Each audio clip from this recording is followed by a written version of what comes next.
Well, good evening, everyone. Welcome to Center for Spiritual Living. I'm Reverend Laura. It's my pleasure to be here with you tonight. We are a small but mighty group, but we will have stragglers coming in. We always do. So we are just going to embrace them as they come into our presence. We are also joined by our online audience. So if you would, turn around and wave at the window. We love to acknowledge the people who join us online, especially for this Labyrinth walk that we do here tonight, because they aren't able to experience it in person with us, but they still get a wonderful experience of watching people go through this meandering path, and of course listening to the beautiful music and the videos that are provided by our media team here. So we have a new member of our media team tonight. We have Kyle joining us, so we're thrilled to have his presence here with us too. He's actually in school to become a whatever they call him. What do they call him, Kelly? Theater tech. He's going to become a theater tech. So, So he's at UNLV working on his degree in that right now. So this is our monthly Labyrinth walk. We do on the first Wednesday of each month. And since we're in the month of March, and I'm quite a bit Irish, more Irish than I ever thought I was. I was surprised with my DNA results that I didn't think I was quite that Irish. But, we always talk about the luck of the Irish. And I thought, well, let's talk about luck here tonight. Let's do a Labyrinth walk where we focus on luck. I had to tell Kelly earlier, the title, Let's Get Lucky, that comes from Harry Potter. I'm a total Harry Potter freak. And in book 6, Ron says to Harry, let's get lucky. Anyway, so we're going to do our Labyrinth walk tonight with a focus of what does luck mean? What do we do to bring it into our lives? Do we have it already? How is it showing up? Is it different than chance? Is it something I have or don't have? And just begin to look at those kind of ideas about it. But before we get into that, I'll take you into a contemplation before you begin the walk. But I want to explain a little bit about walking a labyrinth if you haven't done this before. So this is the center of the labyrinth here. And this is where you're heading as you walk the labyrinth. You start here at the mouth. This is the mouth of the labyrinth here. And we walk on the white part. The darker brown part is the walls. And, I'm wide, so when I walk, I often walk on the walls because I can't quite keep my feet in that narrow path that's there. That's okay. There are a few things about the labyrinth that you may not think about. They say the labyrinth is a metaphor for how you do your life. How you walk your labyrinth is how you do your life. So if you're starting at that mouth and all you're doing is focusing on going through that path so that you can get here to this circle, think about how your life is at. Are you focused on the destination, or are you enjoying the journey? Are you doing anything while you're on the journey? Are different things coming to you? As you walk this path, you'll see there are some turns here. These are total U-turn here. Sometimes people like to stop in these places before they turn direction and just contemplate whatever comes to them at that moment. Like, think about it in your life when you get to that pivotal point where you're going to make a total change in your trajectory of where you're going in life. Sometimes it's nice to be a little more reflective. So if you want to, you can stop at these places as you turn around.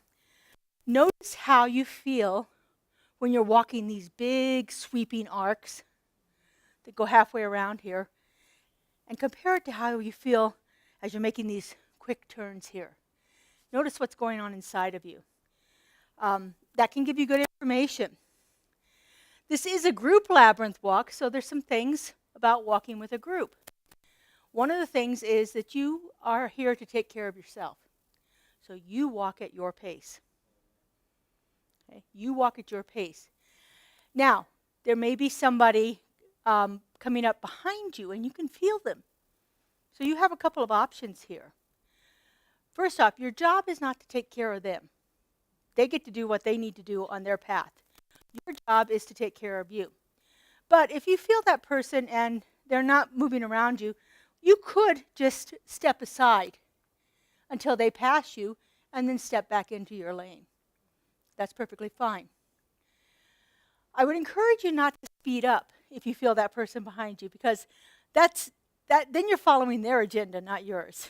So, think about what it is. I have been historically a people pleaser, and so I would do whatever I needed to do to make that person behind me comfortable. And then sometimes when you're on the path, you come up against somebody who's walking a lot slower than you are, and you have options there. The easiest thing is to just step into the lane and walk around them, and then step back in. Just be careful to remember your lane. Otherwise, you're going to wind up on the wrong path, going the wrong way in the labyrinth, and you might not get to the center ever. It may just take you right back out. So the labyrinth is not a maze. It's not designed to confuse you at all. There's one path in, and if you follow that path, you will get to the center. When you get to the center, this is your opportunity to reflect. You may spend as much time as you'd like to in the center. Some people like to go to the different directions, so they face the different directions and just think about, what's happening east. East is this way. What's happening in the east for me? What's happening in the west for me? The north, the south. It's up to you. There's no rules about this, but do what is comfortable for you. If you'd like to stay there for a little while, just I ask that you not block the entrance. So just step over here to this part, somewhere else, so that other people can come in and go out as they need to. There is a little circle here. We think it's just for decoration, but we're not really sure. I thought about putting a candle there, but I don't want people to kick it. I'd put an electric one, but anyway. Let's see. Pardon me? You just turn around when you get to the center and walk the path backwards. So after you stand here in the center, you just follow the path. You're going to come in this way, and you just turn around and go back out that way. One way in, one way out. Same path. Mazes are designed to confuse you. Labyrinth is an inward journey. And it's usually an inward journey of transformation. And so I'm going to take you into a little bit of a contemplation, meditation, asking you to think about some things. And then when I'm finished that, I'm going to invite you to come up at your own time and enter the mouth. If there's somebody already entering, would you wait until they get to here before you step in? Because that's the first track right here. So that gives you a nice space between people. And when I have a lot of people, I stand there and let people in. But I think we'll be perfectly fine with a few number. We've had up to 25 people on the Labyrinth walking at one time. So we will be perfectly fine here tonight. Let's see. I got everything. Enjoy it. Enjoy the walk. It is something that I have found to be very transformative in my life. That I can take a question into the labyrinth, and that's what I do with all my spiritual practices. I take a question into it. Oftentimes my question is, what do I need to know? Just an open-ended question. You don't have to, but if you have something pressing on your mind, as you're at the mouth of the labyrinth, just take a moment and breathe, pause, say a little prayer if that works for you. A lot of people will do a folded hands kind of thing. It's totally up to you. I like to stand there with my eyes closed for a moment because it just kind of gets me more centered. And then the question comes up that needs to come up, and then I walk the labyrinth. Oftentimes as I'm walking the labyrinth, I get to a certain point, my question starts to change. Where there really was something else pressing on my mind that I didn't realize, or in my soul that I didn't realize was wanting to be contemplated. Watch your speed. If you get to the center and you've got your answer, take that with you and say, okay, now what does that mean for me? If this is my answer, then how is this going to show up in my day-to-day existence? And so use that time on the outward journey for as much reflection as the inward journey. This labyrinth is 578 feet. 578 feet. It usually takes about 15 minutes at a reasonable pace to walk it, but you can walk it however you want. You may sit as long as you want to and wait to enter the labyrinth. We're here till 8 o'clock, so we've got plenty of time for everyone to walk. And when you're done, just you can go back to your seats and we will do a little closing at the end here. The only thing that we ask is kind of a hard and fast rule is that everything is done in silence. Okay. You're welcome to leave your shoes on. You're welcome to take them off, whatever works for you. Personally, when I'm walking the labyrinth, I usually like to feel that earth on my sock. I still have my socks on, but I like to feel that. So it's up to you. Whatever works for you, leave them on, take them off, either way. And again, just let this be a personal journey for you. Okay? All right, so we're going to go into our little contemplation. Do you want me under the light pile? Is this good? All right. I can do this. Feel the breeze flowing down on me. So I just invite you to just become aware of your breath. Don't try to change it. Just notice it.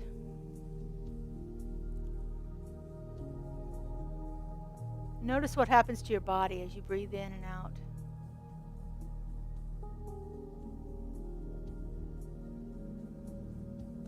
Maybe the rise and fall of your abdomen. Movement of the air on the back of your throat.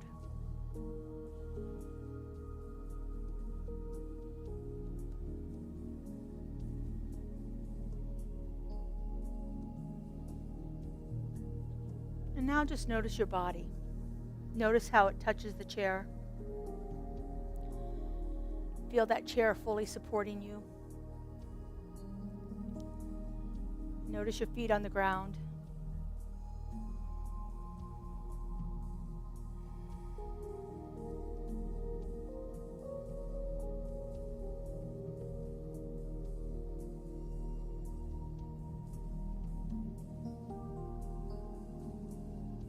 You might have some sensations around you, noises or a little bit of light or movement of air. Just acknowledge that. Knowing that right here and right now, there's nothing to worry about. Nothing for us to do but to simply be here and be aware.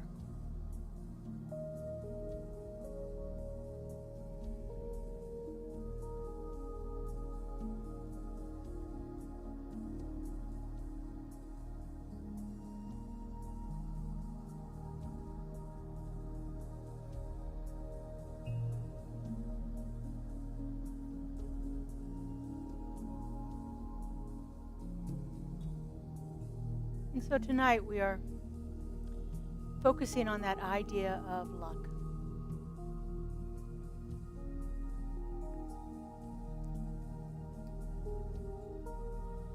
Luck often implies that we have no control,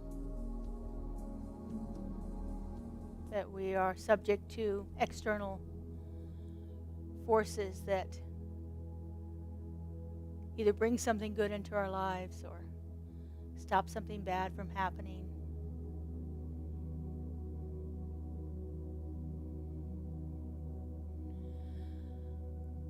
But our luck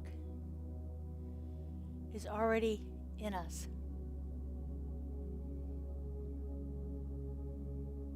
It is often said that we make our own luck.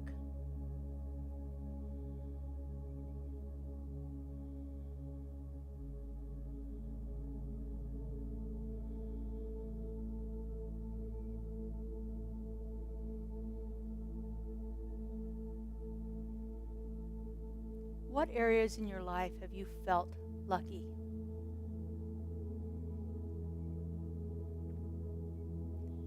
Have you felt that some kind of good happened to you and you really didn't have much to do with it?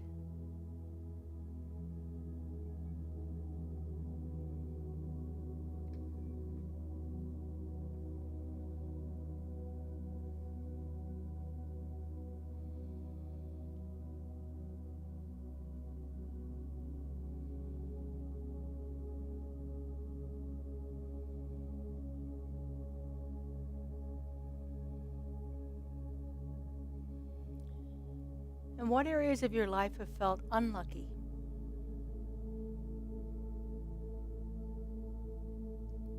Perhaps you felt like you were under the control of outside circumstances or other people, where things just weren't going your way.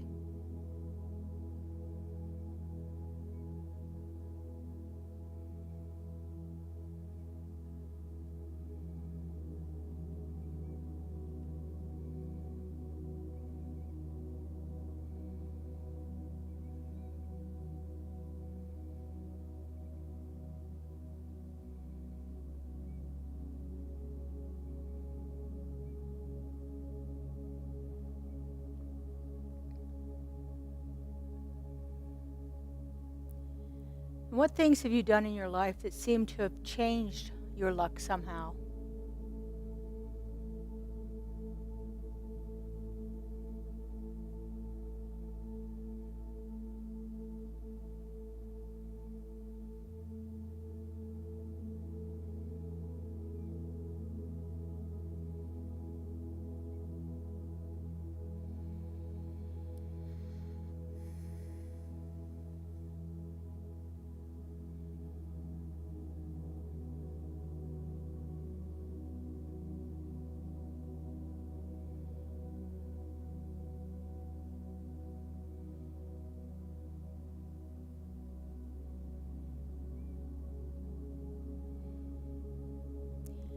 Have there been times in your life when you felt unlucky?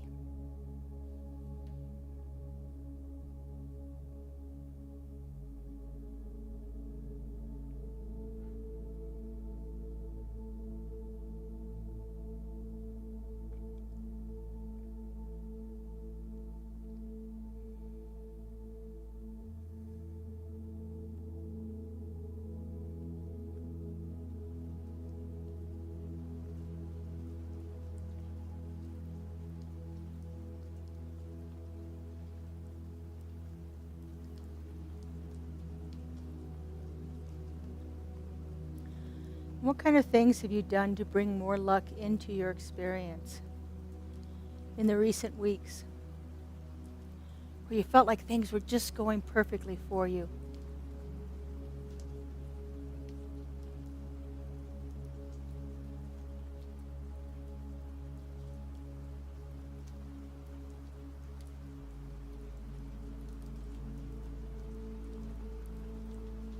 And where would you like to experience more luck? A greater degree of things just flowing easily.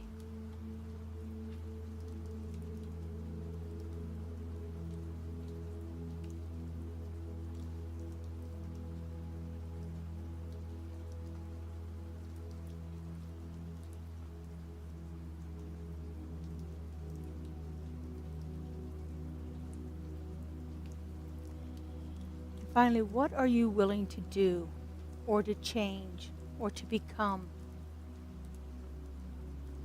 to have a greater experience of this luck in your life?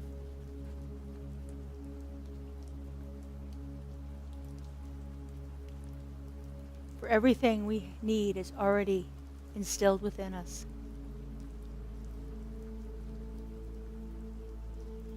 And being lucky is just a matter of opening out a way to let it all shine through.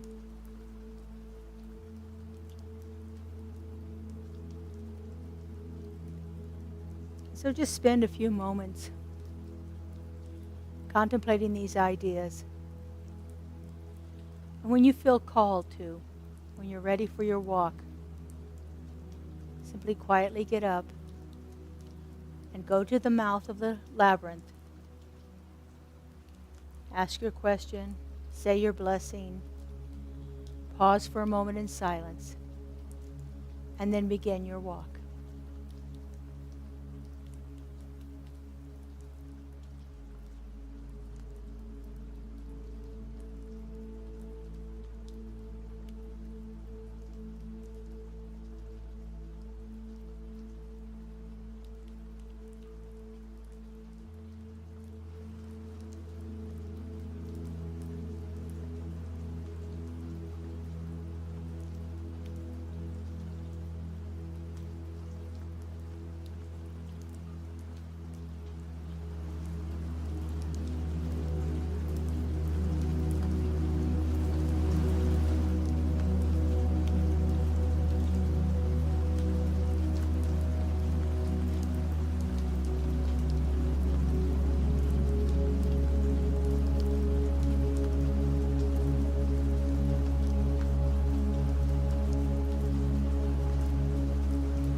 just submit this with a bit of a blessing.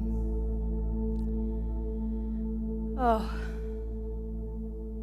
beloved Spirit, how nice it has been to simply spend some time communing with you this evening, asking these questions, receiving your guidance.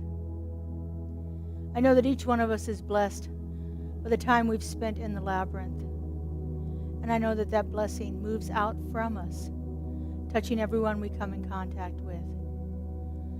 What a delight it has been. I'm so grateful for this place. I'm so grateful for our beautiful Vision Labyrinth. And I'm most especially grateful for the presence of each person here and those who have joined us online tonight, knowing that this collective consciousness is a blessing and a benediction to everyone we greet. And so in loving gratitude, I just simply bring this evening to a close. Knowing it is perfect, I let it be. And so it is. If you've enjoyed your experience here tonight with us, we are a 501c3. We are fully funded by donations. So if you would like to see these kind of things continue, we have a box in the back, right back there, that you can leave your donations if you'd like to. Again, this is a no charge night, but we gratefully accept any donations that you want to give us. We also have fellowship in the lobby out there. We have some wonderful little treats Kelly brought in, and we have hot coffee and hot water for tea or cocoa. So stay and join us for a little bit and have a cup of coffee and a little bit of a snack. We appreciate that. Next week is our spiritual practices night, and I forgot to look up what it was, but it'll be great, whatever it is. Compassion. Oh, well, of course it's going to be great. Compassion. Our next Labyrinth walk is also in the month of March. We are having a special spring equinox Labyrinth walk. So if you'd like to come and talk about bringing new things, new life, rejuvenating everything, and maybe even a little balance into your life, come and join us for our Labyrinth walk on March 19th. It's a Tuesday night. I think I've got it set for 7. Is that right, Kelly? Thank you. Kelly's my brains tonight. Anyway, thank you. So I appreciate you all being here, and we will look forward to seeing you again soon. Please, thank you. Joe and Kyle, yeah. Thank you.